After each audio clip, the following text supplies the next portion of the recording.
Silakan duduk teman-teman sekalian. Salam. Sekali lagi salam.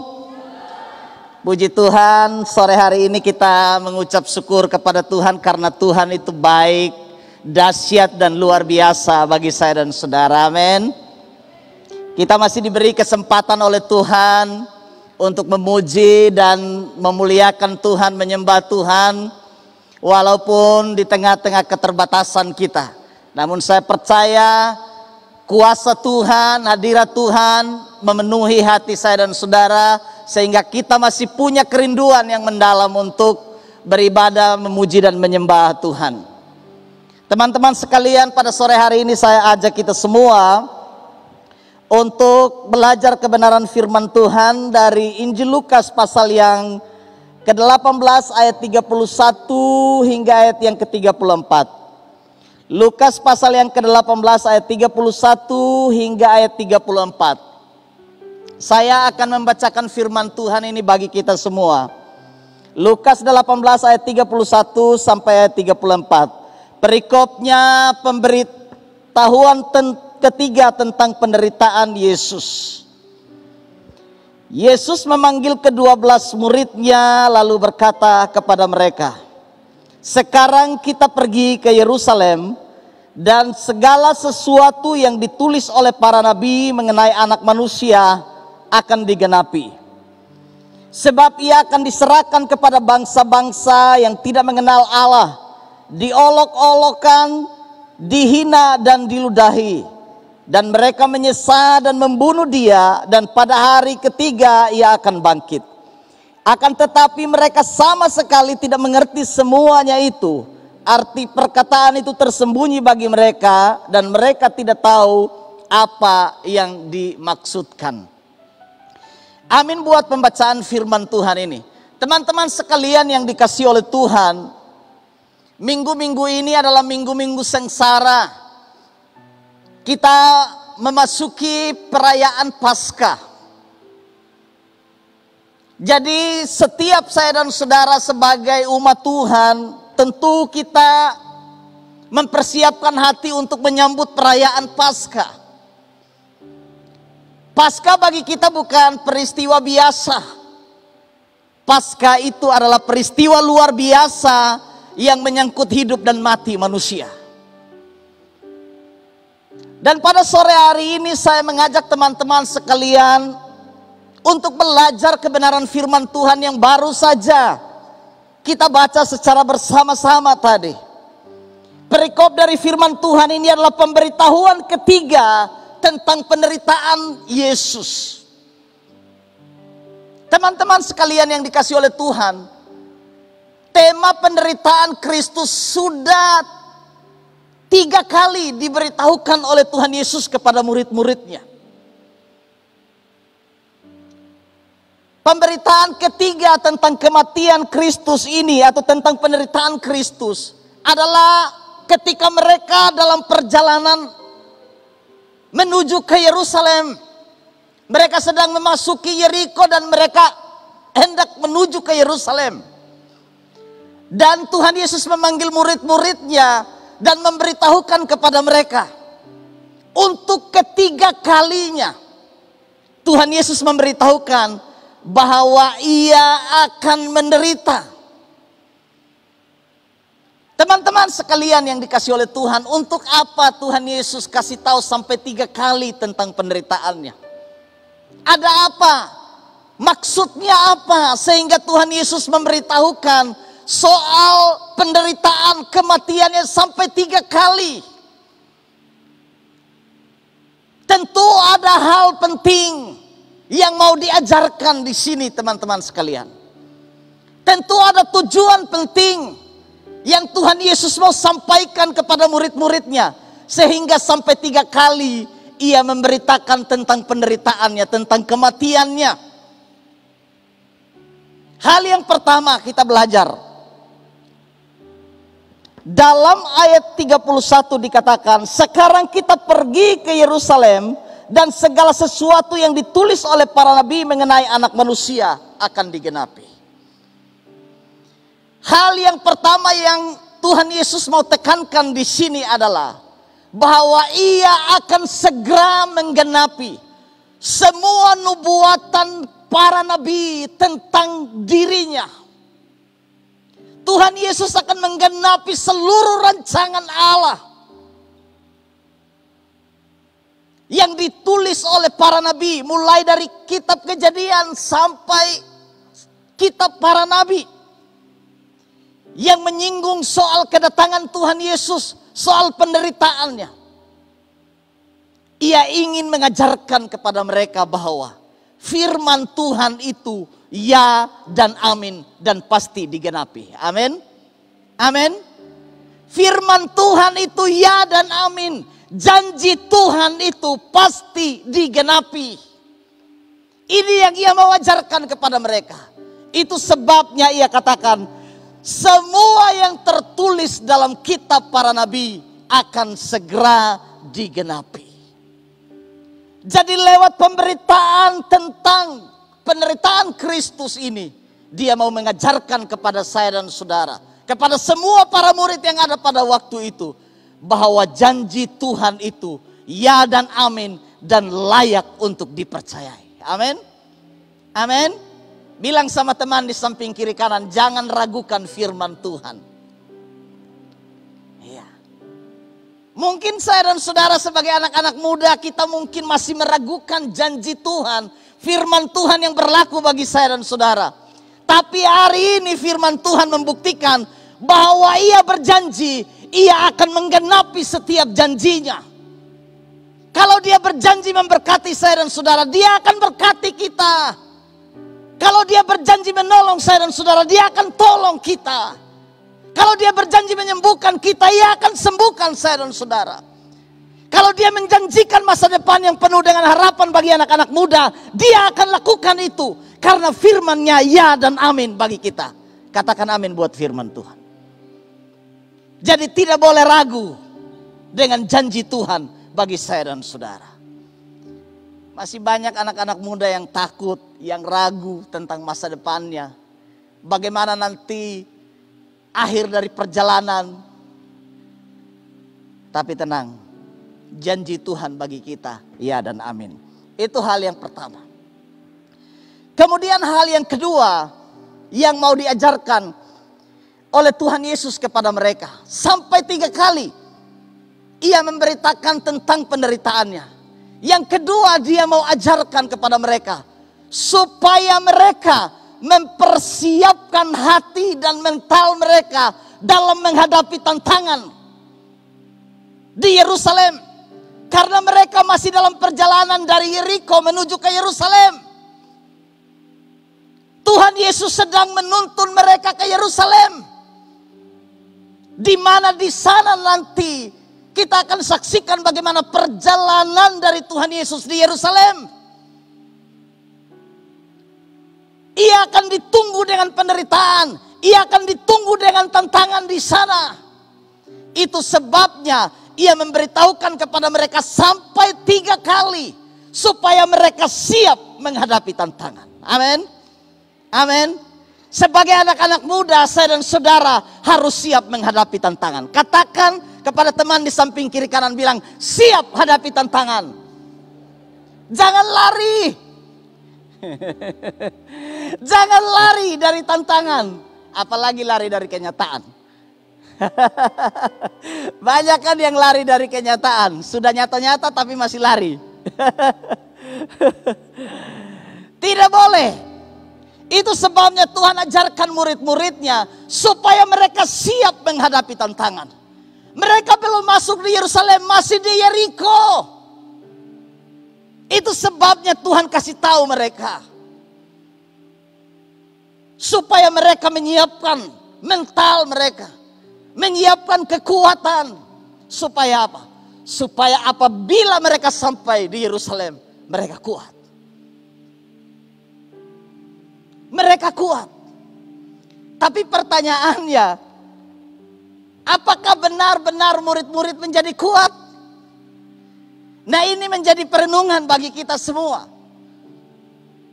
Sebab kalau kita baca ayat-ayat selanjutnya,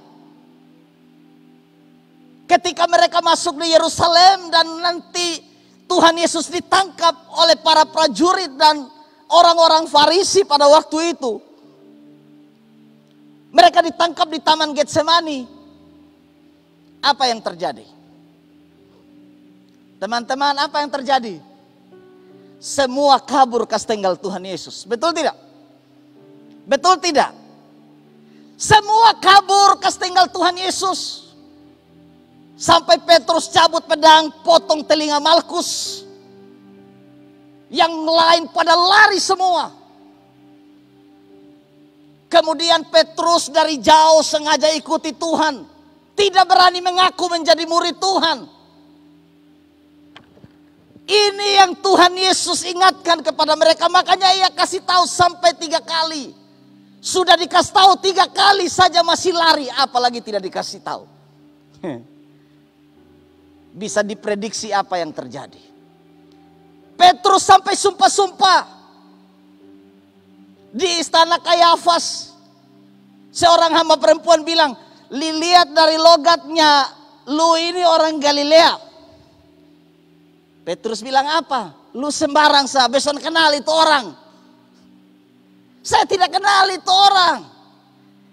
Kemudian satu orang datang lagi. Saya lihat lu juga di taman itu satu orang kan? Petrus, tidak. Jangan tuduh-tuduh sembarang. Saya tidak ada di sana. Satu orang datang lagi. Saya lihat lu juga kan pengikut orang itu. Petrus yang swear, bukan saya. Saya tidak tahu dia. Saya tidak kenal. Apa yang terjadi? Ayam berkokok baru Petrus kaget. Ayam berkokok baru Petrus kaget. Dia sudah sangkal Tuhan 3 kali. Teman-teman sekalian yang dikasih oleh Tuhan. Tuhan Yesus memberitahukan ini. Supaya mereka menyiapkan hati. Menyiapkan mental untuk menghadapi kenyataan di Yerusalem. Saya dan saudara pun diberitahukan tentang ini. Supaya saya dan saudara siap menghadapi kenyataan hidup. Amin. Mungkin persoalan kita berbeda dengan murid-murid Tuhan. Tantangan yang kita hadapi mungkin beda dengan mereka. Tapi saya percaya setiap tantangan, setiap penderitaan dalam hidup kita pasti akan menggoncang saya dan saudara. Dan kalau kita tidak siapkan hati, siapkan iman yang teguh, kita bisa lari tinggalkan Tuhan. Apalagi anak-anak muda, ditawarin sedikit bisa tinggalkan Tuhan. Tapi saya percaya di sini tidak ada. Amin. Amin. Semua masih setia dengan Tuhan. Teman-teman sekalian yang dikasih oleh Tuhan, itu hal kedua. Hal yang ketiga, ayat 32 dikatakan begini. Sebab ia akan diserahkan kepada bangsa-bangsa yang tidak mengenal Allah. Diolok-olokkan, dihina dan diludahi. Dan mereka akan menyesal dia dan membunuh dia. Hal yang ketiga yang Tuhan Yesus mau ajarkan lewat pemberitaan ini adalah supaya mereka belajar bagaimana memberi hidup bagi orang lain. Murid-murid diberitahukan oleh Tuhan Yesus lewat pemberitaan mengenai penderitaan ini supaya mereka mengenal apa artinya melayani. Melayani itu bukan hanya sekedar mengiring Tuhan biasa, tapi melayani di sini adalah bagaimana mereka bisa memberi hidup mereka bagi orang lain. Tuhan Yesus lakukan ini, dikatakan anak manusia diolok-olok, anak manusia dihina, anak manusia diludahi, direndahkan. Ini bagian dari pelayanan Kristus yang ia mau tunjukkan kepada saya dan saudara. Bahwa ia rela melayani saya dan saudara orang-orang yang berdosa ini. Dia memberi seluruh hidupnya bagi kita. Kalau Kristus memberi hidupnya bagi saya dan saudara, kenapa kita tidak bisa beri hidup bagi orang lain? Amin. Amin. Bilang sama teman di samping kiri kanan, layani sesama dengan sungguh-sungguh. Saya dan saudara sebagai anak-anak muda masih kuat. Layani dulu Tuhan. Baru saja melayani sedikit sudah merasa berjasa dalam pelayanan, sudah merasa terlalu capek. Lalu kita bilang begini, saya capek berjalan dalam dunia yang fana, saya rindu berjumpa dengan. Baru jadi singer, belum 1 tahun sudah capek melayani, sudah mau minta pulang ke sorga. Ada yang mau minta pulang ke sorga cepat-cepat? Ini masa-masa sekarang, ini masa-masa untuk pulang ke sorga cepat sekali. Teman-teman bisa itu. Tidak usah pakai masker, tidak usah jaga kesehatan. Jalan-jalan aja ke tempat karantina di atas. Jalan-jalan, lari-lari pagi keliling kompleks. Tidak usah pakai masker. Tidak lama itu. 3 hari su pulang. Belum pelayanan seberapa sudah saya capek berjalan dalam dunia yang fana. Saya rindu berjumpa dengan Tuhan. Anak-anak muda, kasih dulu yang terbaik bagi Tuhan. Beri hidup, layani Tuhan, layani sesama. Tuhan Yesus lewat pemberitaan ini dia kasih tahu, nanti kalau sampai di Yerusalem anak manusia akan ditangkap, dihina, diludahi, direndahkan, dibunuh, nyawa ia berikan untuk sesama. Berani tidak kita direndahkan? Bisa direndahkan? Tuhan Yesus mengajarkan mereka tentang arti melayani. Bagaimana mereka menyangkal diri mereka. Kalau teman-teman baca di Matius pasal 20 mengenai permintaan ibu Yakobus dan Yohanes untuk duduk di bawah di sebelah kanan dan kiri Tuhan Yesus. Tuhan Yesus bilang apa? Dapatkah kamu minum cawan yang aku minum? Mereka bilang kami dapat. Kami dapat.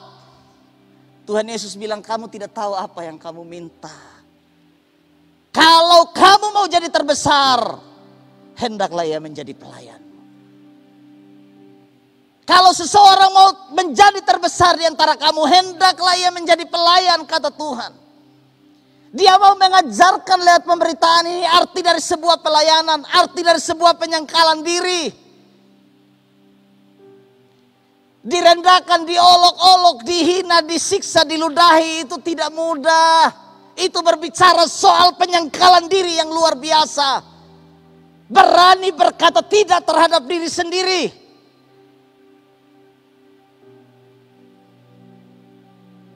Berani tidak teman-teman?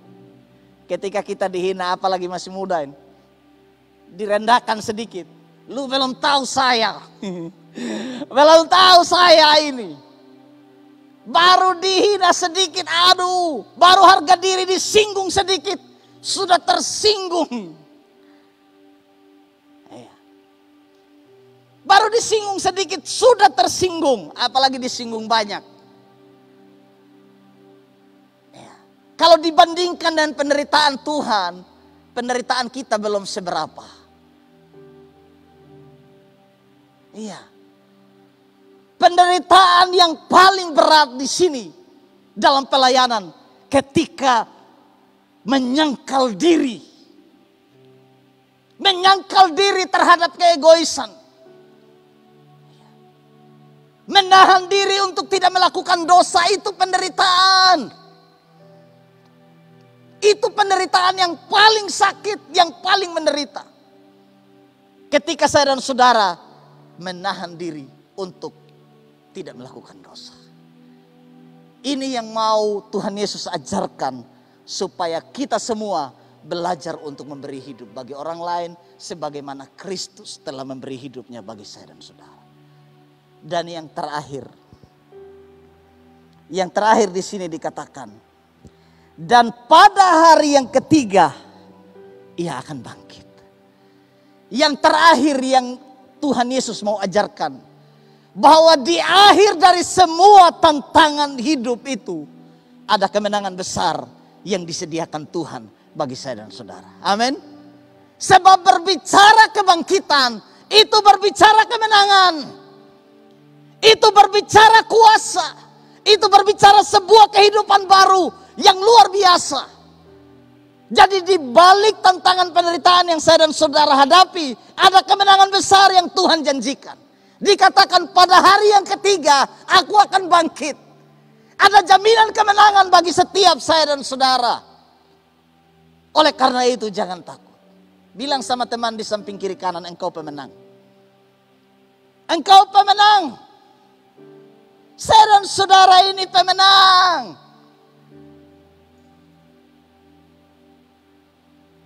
Jangan ada masalah sedikit sudah langsung curhat. Tuhan, saya tidak sanggup lagi dengan hidup ini.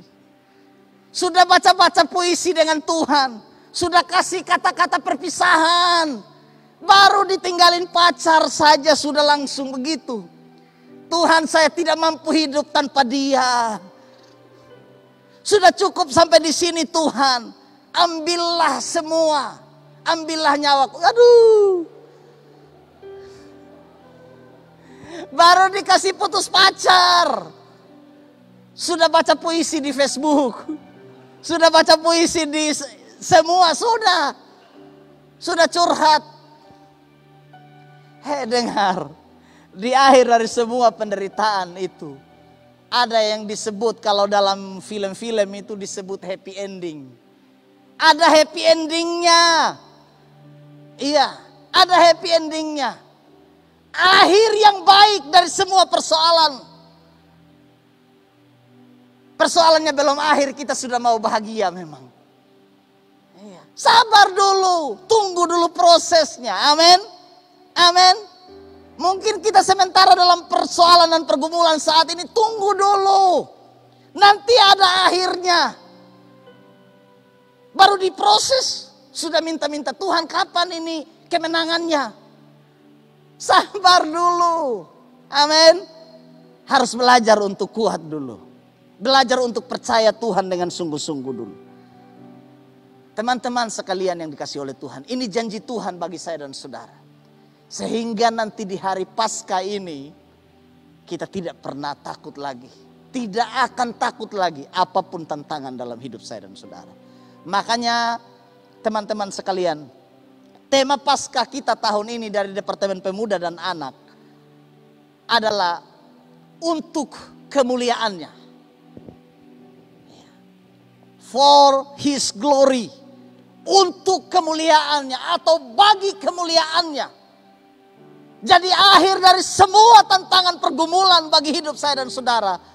Itu bagi kemuliaan Tuhan. Saya dan saudara diproses, dibentuk sebagai anak-anak muda yang kuat. Bagi kemuliaan. Amin. Saya sungguh percaya renungan Paskah ini, menjelang Paskah ini akan membuat saya dan saudara menjadi anak-anak muda yang kuat. Amin. Amin.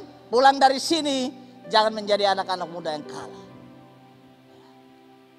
Tapi jadilah anak-anak muda yang kuat di dalam Tuhan.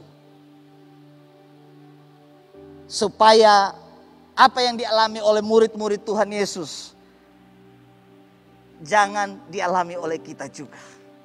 Jangan sampai kita lari meninggalkan Tuhan hanya karena masalah sedikit. Saya ajak kita semua teman-teman sekalian. Tundukkan kepala kita.